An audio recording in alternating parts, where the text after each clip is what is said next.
Assalamu alaikum, dear students. In the course of Dosage Form Science, today we are going to discuss second lecture. And in the first lecture, student, as you know that we have discussed powders and different properties of powder under the headings of powder characterization. So in the previous lecture, we have discussed the last property of the powder characterization, that is porosity. And now in the continuation, let's proceed with the lecture number 2 of the dosage form science. Topic is powder. One of the most important property of powder is, student, the we have discussed in first lecture that what are powders, their definition, then their criteria for characterization, particle size, shape, densities, porosity, all these properties are related to powder dosage form. Now in this lecture, we are going to start with the crystallization and amorphous states. Powder are present in both forms, that is crystalline and amorphous state. A powder is either in a crystalline or an amorphous state. What is the difference between both? A crystalline means the molecules in the solid are arranged in a fixed order, means there is a fixed pattern of the arrangement of the molecules within a crystal. Crystalline solids exhibit a melting point. The melting point is the temperature of a substance at which it changes its state from solid to liquid. So let's proceed further. During the melting process, the molecules in the crystalline material obtain enough energy to break down the attractive forces that keep the molecules in the crystal structure. Properties of the powder will change based on the internal packing of molecule as well as the external shape of a crystal, which refers as the crystal habit. Students, in your previous classes or in physical pharmacy, you have studied that what are the different sort of crystalline structures. So these structures are also very important and they influence on the properties of the powder dosage form. The crystal habit is defined as the outer appearance of a crystal. The terms used to describe the crystal habit include sphere, cube, and needle shape. These are the different terms which are used to describe the crystal habit. Crystal habit simply means the outer appearance of the crystal. Different crystal habits may have different surface properties, which leads to differences in powder properties such as dissolution rate and powder flowability. Means the crystal habit, the external shape of the powder crystal will have influence on the properties like dissolution and powder flowability.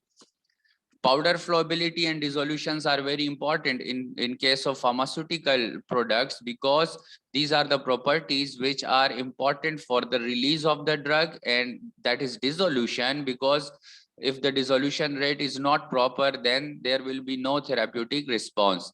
And the next important property is the flowability of the powder, which is very important from the manufacturing point of view. So powder must have good flowability because they are used in tablet dosage form. Powders are compressed into tablets, and mostly the weight of the tablet influence on the flowability of the powder. The amorphous state of material is defined as when the molecules in the substance are packed in a non-fixed random order. Means crystalline states have random order of arrangement, whereas non-crystalline shape do not have fixed pattern of arrangement. Amorphous state has no fixed pattern of arrangement. The molecules are arranged in random order. The properties of an amorphous material differ greatly from a crystalline material.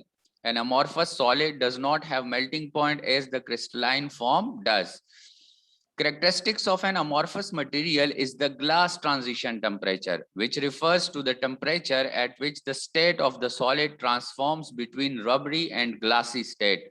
So this is important. The glass transition temperature, when the temperature of the material is greater than the glass transition temperature, the substance exists in the rubbery state, in which the mobility of the molecules are great enough to lead to a rapid crystallization.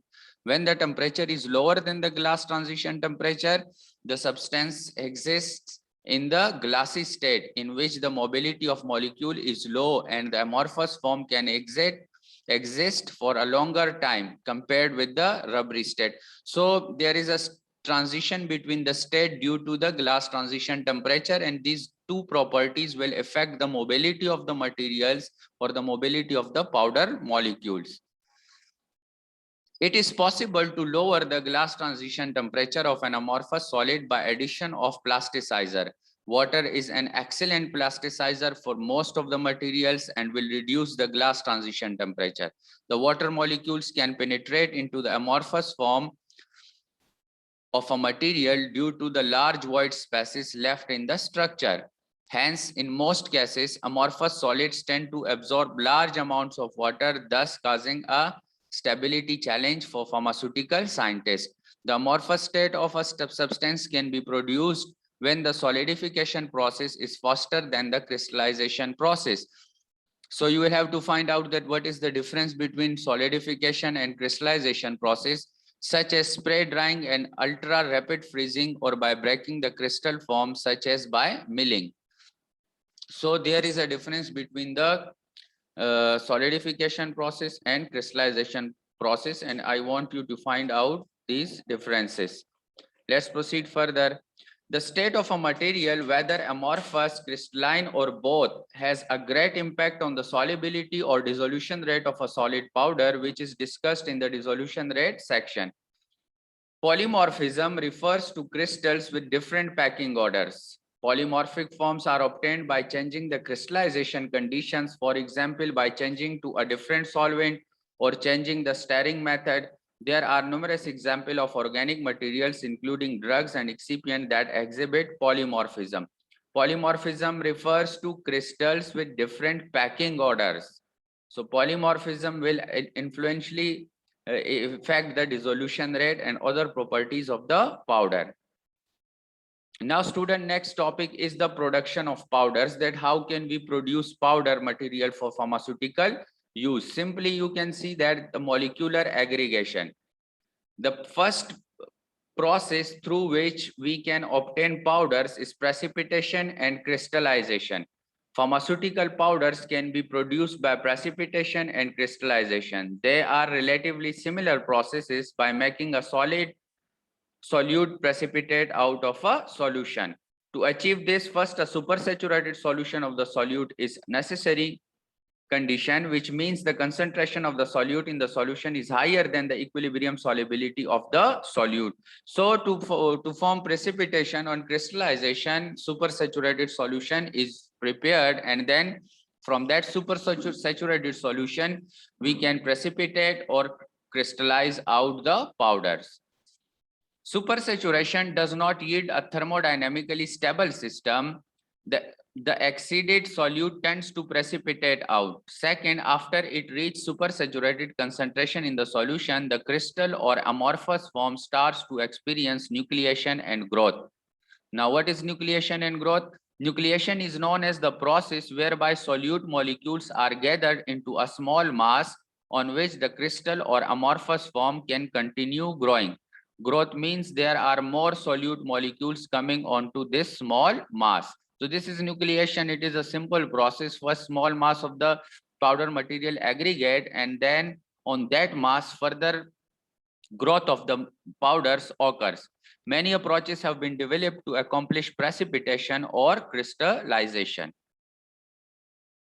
These are rising the concentration of solute in the solvent to a higher level by removing a certain amount of solvent, such as by solvent evaporation. So solvent evaporation is one method. In most cases, the solubility of solid powder decreases when the temperature of the solution is lowered. So by cooling the solution, precipitation or crystallization can be achieved. So first one is solvent evaporation. Second one is by cooling the temperature. So by cooling the temperature of the solution, the solute which is present in excess amount will precipitate out from the solution in the form of solid crystals or amorphous form. Mixing the solution with another anti-solvent in which the solid powder is insoluble or has very low solubility. So these are the methods through which are used for the precipitation or crystallization process. For instance, a poorly water-soluble drug, precipitation or crystallization can be obtained by adding water to the drug organic solution. In fact, there is a relatively new technology called supercritical fluid method, SCF, based on this mechanism. Briefly speaking, a supercritical fluid is a substance maintained at a certain temperature and pressure above its critical point, which has both the properties of liquid and gas phases. So means if a substance is in supercritical phase, supercritical fluid, it behaves like both as a gas and as a liquid. It can penetrate like a gas and dissolve solids like a liquid. Supercritical fluid is a substitute for organic solvents to dissolve poorly water-soluble drugs for powder generation. Because the solubility of that powder in supercritical fluid can be easily altered by changing the temperature and pressure. Supercritical fluid, student, behave as a liquid or as a gas, and you can increase the solubility of the substances in these two forms by altering the condition of temperature and pressure. Next method is spray drying, students. Through spray drying, we can produce powder. Spray drying is a technique to generate powders by transforming the feed from a liquid state into a dry form. By spraying the feed into a hot drying medium, the feed can be a solution, suspension, dispersion, or emulsion. The spray drying process mainly consists of 5 steps. Number 1, concentration. Before introduced to the spray dryer, feedstock is usually concentrated, means a concentrated solution, suspension, or emulsion is prepared. Second step is atomization. Atomization favors evaporation to a dry powder by having optimum properties. The third step is droplet air contact. In the chamber, atomized liquid contacts with the hot gas, leading to evaporation of a majority of the water or solvent contained in the droplets within a few seconds. Next step is droplet drying. Water or solvent evaporation takes place in this stage. And then last one is separations. Cyclones, bag filters, and electrostatic precipitators may be used for the final separation stage. Student, spray drying technology has many applications in pharmaceutical industry, especially for powder technology. Spherical or non-spherical particles, hollow or solid particle, the size of the particles frequently ranging from 10 to 600 micrometer, and the uniformity of a powder can be altered by changing the parameter of the spray dryer. By spray drying a poorly water-soluble drug, a co-precipitate with a polymer in a stable amorphous solid dispersion can be made. Therefore, the dissolution rate and bioavailability of many drugs can be greatly improved, such as tolbutamide, indomethacin, and ibuprofen. In addition, particles produced by spray drying can be controlled to have a very good aerodynamic performance, making them suitable for inhalation. So student, this is the schematic diagram of the spray drying technique. Here you can see here, this is the feed solution, which may be in the form of solution, suspension, or emulsion.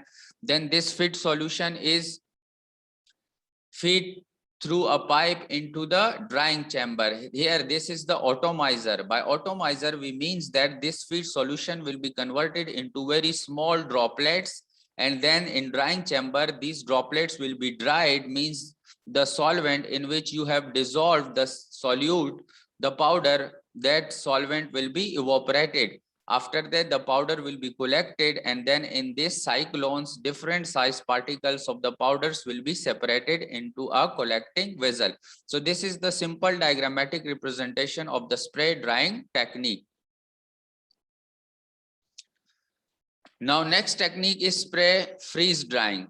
Spray freeze drying is a technique based on the principle that the rapid solidification process induced by freezing prevents the molecule from packing in a certain order, refers to crystallization. Spray freeze drying combined with freeze drying consists of the following steps. Atomization of feed using ultrasound. Droplets are generated by 1 or 2 fluid nozzles or vibrating orifice. Feed can be solution, suspension, or emulsion. Freezing. Now the next step is freezing of the droplets. The droplets in a cryogenic liquid or cryogenic vapor, usually liquid nitrogen. Cryogenic means freezing condition in which the temperature is very low. Next step is sublimation. Sublimation of solvent at low temperature and pressure by lyophilization or atmospheric freeze drying using a cold desiccant gas stream. SFD has similar pharmaceutical applications as spray drying. The only difference in the spray drying and SFD is that in spray drying technique, actually we obtain powder by heating process, where in this we obtain powder by cooling process. So therefore, this is the feed solution, which may be in the form of solution, suspension, or emulsion, and then this feed solution is pumped through a pipes in atomizer. Here small droplets are found, and these small droplets are then frequently suddenly cooled with the help of cryogenic material like liquid nitrogen, and after cooling, sublimation occurs and the material is turned into powder dosage form. Now student, next and most important topic is the particle size reduction. In the first case, we have studied the production of powder, that how powders can be produced for pharmaceutical processes, and this were precipitation and crystallization, and the next was the spray drying technique, and the third one was the spray freeze drying technique. These methods are mostly used for the production of powder. Now the next step process in powder technology is particle size reduction. So what is the definition and mechanism? Comminution is defined as a process that breaks larger particles of solid into smaller particles of appropriate size by application of mechanical forces. The purpose of comminution includes, why we reduce the particle size? So we reduce the particle size because of the following reasons, which are discussed below. Number first, reduction of drug particle size, increasing surface area, improve bioavailability.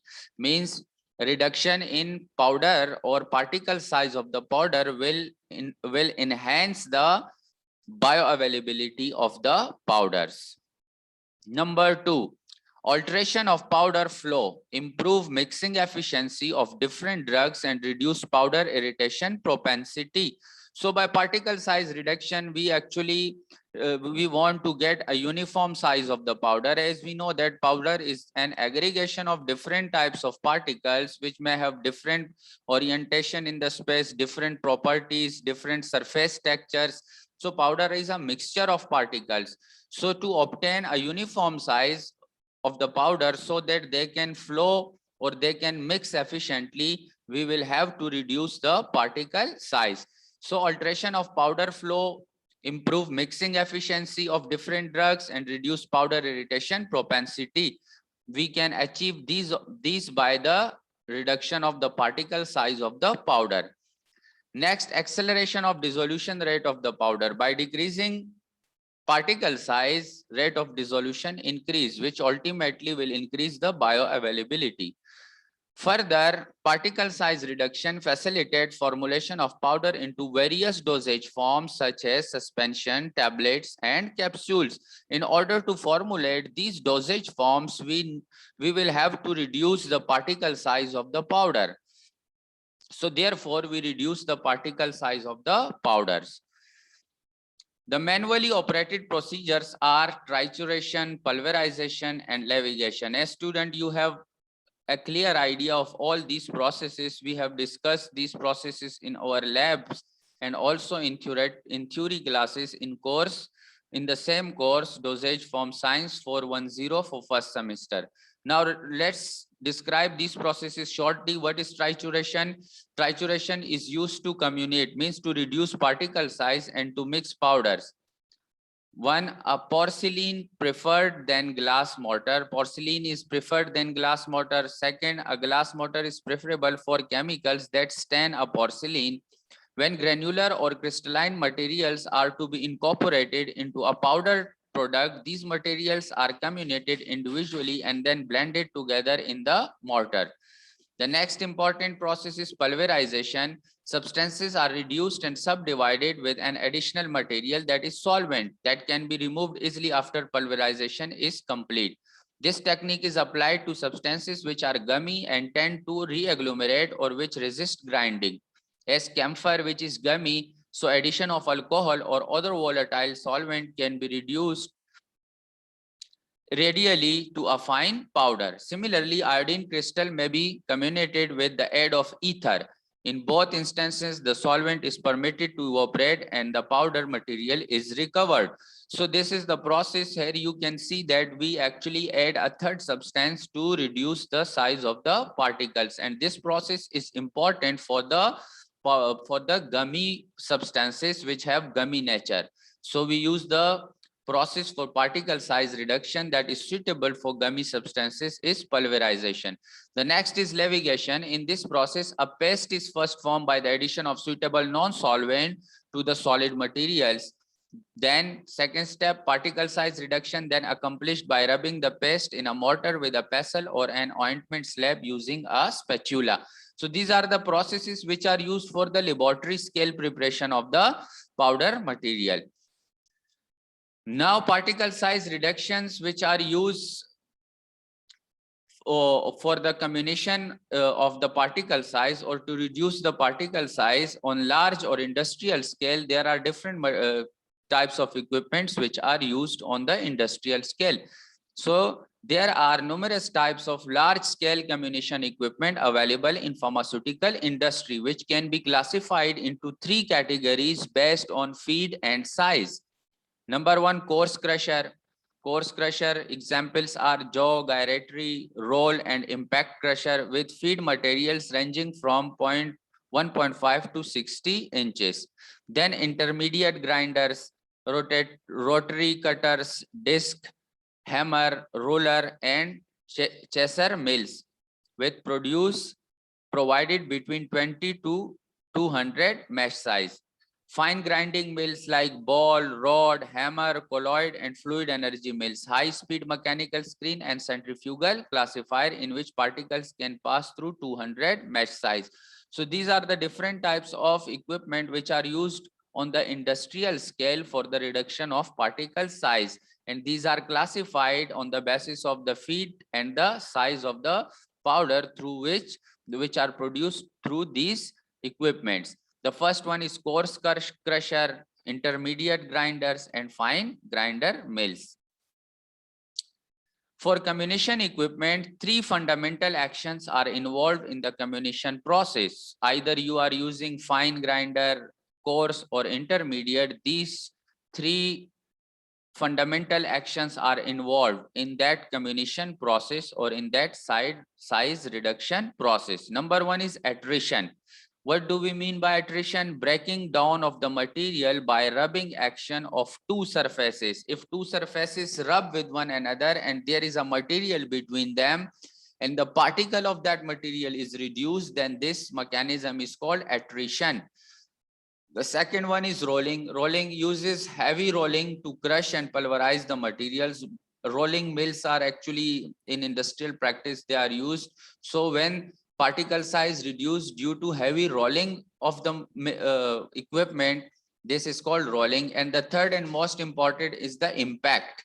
What is impact, student? The operation of hammers at high speed impacts the lumps of material, breaks large particles to smaller ones until the desired size is achieved. So these three are the important mechanisms which are involved while you are reducing the size of the particles through any equipment. These three operations mostly coexist with one another. These are attrition, rolling, and impact. Frequently, as I have discussed, a combination of these three actions might occur rather than only one action. So let's proceed further. Now, student, next topic is powder mixing. Powder mixing is also an important topic because when we are going to formulate our dosage form, we will have to mix powder with different ingredients, and a uniform mixture is necessary for the proper action of the dosage form. Powder mixing is an operation that serves to make two or more components uniformly distributed in the powder bed. In most cases, solid dosage forms do not only contain one component. Several ingredients are combined together to contribute to either the manufacturing process or the bioavailability. So as you have an idea that in pharmaceutical preparations, we use different pharmaceutical aids which facilitate the delivery of the active ingredient to the patient. For instance, a tablet formulation often consists of the active ingredient and many other excipients such as diluents, binders, disintegrants, and lubricants. As a result, the mixing process is necessary to ensure that the API and the other components are homogeneously distributed throughout the tablet. Powder mixing process are involved in nearly every preparation process of pharmaceutical products such as tablets, capsules, granules, pellets, bulk powders, and dry powder inhalers. Whichever dosage form you are going to formulate, you will have to mix the powder. So let's proceed further. Now mechanism, there are three main mechanisms involved in the mixing process related to different kinds of particle. First one is convection. Large group of particles are moving together in a mixer driven by the rotational force provided by a mixer vessel, pedal, blade, ribbon, or gas flow. The rotating flow leads to convective motion of particles and mainly contribute to the macroscopic mixing rather than the microscopic mixing. The mixing rate of this process is relatively high. However, to achieve a more uniform mixing, prolonged times are required because particles within the moving group are not able to mix well. Convection, simply if we can summarize it, students, convection is a process of powder mixing in which large number of particles move together. So this type of mixing is for macroscopic mixing, means the particle will mix at the macroscopic level, not at the microscopic level, because large group of particles move together in a mixing equipment. The next one is shear mixing. Refers to the action that one layer of powder particle moves relative to another layer of particle. Shear mixing can be caused by particle from a different powder layer having different velocities developed in a rotary vessel or due to the compression force and extension of the powder bed. Hence, shear mixing is the movement of a layer of particles rather than the movement of individual particles. The rate of shear mixing is intermediate and mainly causes semi-microscopic mixing. So convection mixing cause macroscopic mixing, then shear mixing cause microscopic, semi-microscopic mixing, and the next one is diffusion. Diffusion is known as the movement of individual particles due to random motion of powder particles. When the powder bed is placed in a mixer, the volume of that powder bed increases due to convection and shear forces, which drive the powder flowing around the mixer. Therefore, the voids between the particles increases, leading to great potential for individual particles to mix with each other. The rate of diffusive mixing is relatively low compared with the convection and shear mixing. However, it contributes to the microscopic mixing. So there are three mechanisms which are used for the powder mixing. You can read out the details of these three processes. I have shortly summarized these processes, that what is convection mixing, in which a large group of particles move together in a mixer and it facilitates the macroscopic mixing and not at the level of microscopic mixing. Then shear mixing, with one powder layer move relative to another powder layer, and then diffusion, which the individual particles move between one another and in the void spaces among the powder bed. Now students, mechanical mixing, there are different types of mixing. One type of mixing we use in our laboratory scale, another in pharmaceutical industry. In mechanical mixing and hand mixing. In hand mixing, we have spatulation, trituration, and tumbling process. While in mechanical mixing, we use different types of mixers. Large scale mixing equipment, the ideal mixer should be, what should be the properties for the mixing of powders on large scale? Number one, produce a complete blend rapidly to avoid product damage. It should be cleaned and discharged easily. It must be dust tight. It must require low maintenance and low power consumption. These are the properties which must be present for a mixer which we used on industrial scale. Small scale mixing equipments, mortar and pestle, most frequently used on the laboratory scale. The pharmacist most generally employs the mortar and pestle for the small scale mixing. The mortar and pestle method is a single operation, thus it is particularly useful where some degree of particle size reduction as well as mixing is required, as in the case of mixture of crystalline materials. Number 2 is spatulation, the blending of powders with spatula on a tile or paper, used sometimes for small quantities or when the mortar and pestle technique is undesirable. It is not suitable for large quantities of powder or for powders containing one or more potent substances because homogeneous blending may not occur. And the third one is sieving. Sieving usually is employed as a pre or post mixing method to reduce loosely held agglomerates and to increase the overall effectiveness of the blending process. Next one is tumbling. Powder is mixed in rotating chamber. Mixing is but it is time consuming, mostly used in industry. Tumbling mixtures are used in industry. There are different types of mixture like tumbling mixture, cone mixture, double cone mixture, planetary mixture. These are the mixtures which are used on the industrial scales. Now students, after having a discussion on the particle size of the powder, production of powder, mixing of powder, now we proceed to the storage of powder.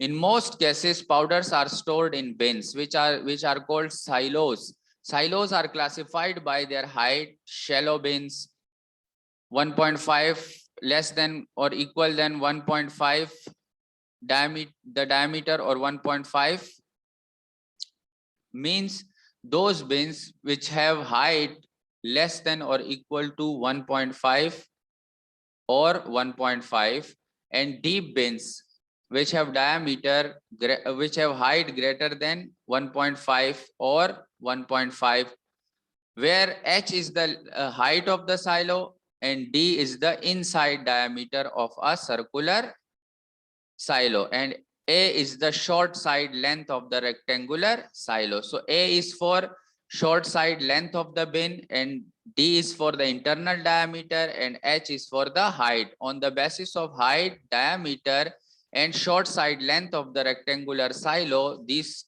are classified. Silos are actually, these are the bins which are used for the storage of powders. Silos can also be classified by bin numbers, such as single bins and group bins. Most of the silos are closed, such as vacuum silos. Some are open, like ore silos. There are advantages to storing powders in the silos, such as large storage capacity, reduced cost of transportation or feeding, automatic loading, unloading, and volume control, no damage or changing to the stored powders, and relative ease of incorporation to manufacturing system.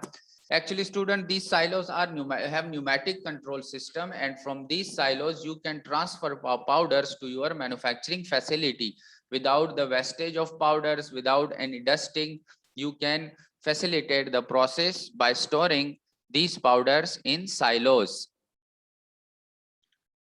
Now student, the most important topic regarding powder technology is powder as a dosage form. So we also use powder as a dosage form. Up till now, we have discussed different properties of powder, that what are powders and what are the characterization of powder, how can we characterize different types of powder, how can we produce powder, how can we reduce the particle size of the powder, how can we mix the powders, what are the equipments which are used for mixings, and now we are studying powder as a dosage form. When the term powder is referred to as a dosage form, it represents a formulation that is a mixture of powder, drug, and excipients. Powders are one of the most conventional dosage forms nowadays. With the rapid development of formulations containing high potent compounds, the use of powders as a dosage form has declined. Most of the powders are replaced by tablets and capsules. However, under certain circumstances, powders still have some advantages over solid dosage forms on the market. So students, powder are also available as a dosage form, but mostly in current scenario, powders are either converted into capsules or tablets, but powder itself is also available as a dosage form. Advantages of powders include chemically stable, relatively convenient when able to provide a large dose of drugs rather than capsule or tablets, and the dissolution rate of oral powders containing water-soluble drugs is generally faster than the tablet or capsule, in which disintegration of the tablet or the capsule shell is required prior to dissolution. So if you are giving powder in a tablet or capsule form, it will require dissolution. Removal of the disintegration process will be required. First it will break the powder, the tablet or capsule, and after that dissolution will start. But if you directly deliver the powder as a dosage form, so it will facilitate the process of dissolution faster than the tablet and capsule. Disadvantages of powder as a dosage form include they are not convenient for patient to carry compared to capsule or tablets. Masking unpleasant taste is difficult. Potent drugs requiring low doses may not be appropriate, and irritating drugs which can cause damage to the stomach are not suitable. So these are the disadvantages as a powder dosage form. There are a variety of powder dosage form commercially available, such as bulk powders, divided powders, dusting powders, insufflations, and dry powder inhalers. These are the different types of dosage forms which are available. Bulk powders refer to a mixture of all the materials packed into a properly designed bulk container, such as glass or plastic bottle. The major problem of bulk powder is the inaccuracy of dose. The dose of bulk powder can be affected by many factors, including the measuring device, spoon, measuring device means spoon, storage, humidity, degree of settling, and patient factor. For example, the dose of bulk powder may vary for patient using differently sized spoons, or even those using the same spoon according to their technique. In addition, drugs present in bulk powders are better suited if they have a wider therapeutic window. A large dose and pleasant taste means those drugs which have wide therapeutic window are better suited to the powder dosage form, and those drugs which are given in large dosage form and have pleasant taste are good candidates to be delivered to the patient as a powder dosage form.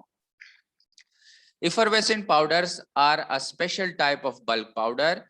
In addition to drugs and other excipient, effervescent powders contain an effervescent couple, that is sodium bicarbonate and citric acid, which react and effervesce when in contact with water. The effervescent dosage form is helpful to cover the unpleasant taste of salty or bitter drugs. Now student, next is divided powder. Divided powders are bulk powders in which the individual dose has been packed separately. The traditional packing of divided powder is in wrapped paper. However, many problems are involved in this when the materials are volatile, hygroscopic, or deliquescent.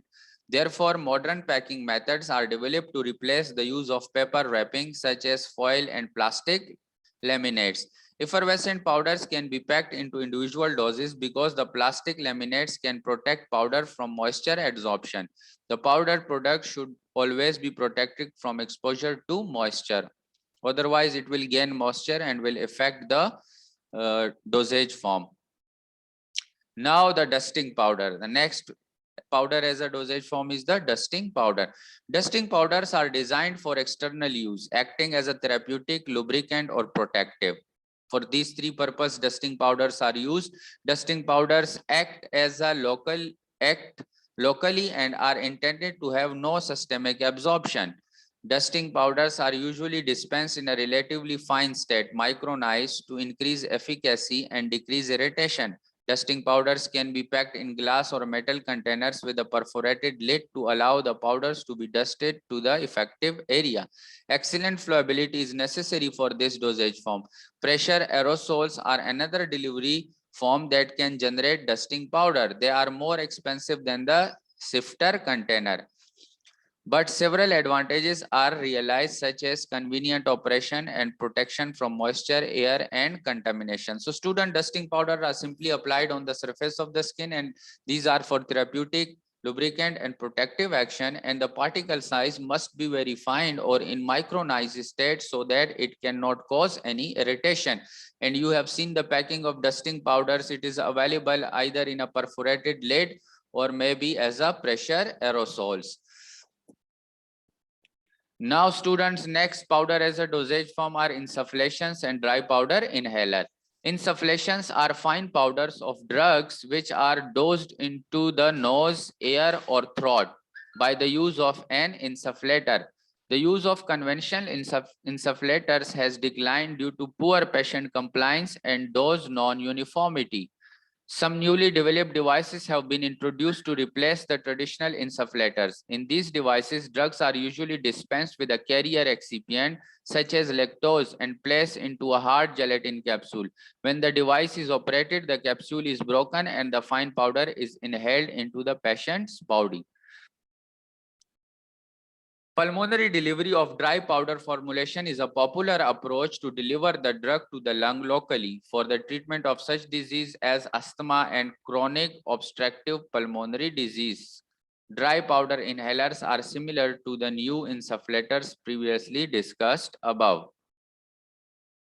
Now students, last thing is powder packing papers. There are different types of papers which are used for the packing of powder. Number one is vegetable parchment, a thin semi-opaque moisture resistant paper, wide bound paper, and opaque paper with no moisture resistant properties, glassine or glaze transparent moisture resistant paper, and waxed or paraffin, a transparent waterproof paper. So these are the different papers which are used for the wrapping or packing of the powder dosage form.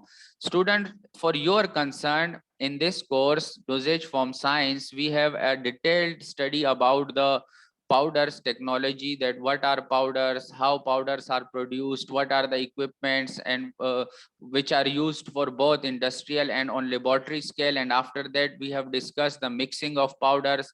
After mixing, we discussed the storage of powders. And at the last portion is important for you, because in this course we are studying powder as a dosage form. So powder as a dosage form may be available in bulk powders, divided powders, dusting powders, insufflations, and dry powder inhalers. So these topics are most important for you because we are studying the powders in this course as a dosage form. So the characterization and all other properties are also important as for the understanding purpose, that you have a clear idea about the powder and its technologies which are used. Thank you very much students for your concentration.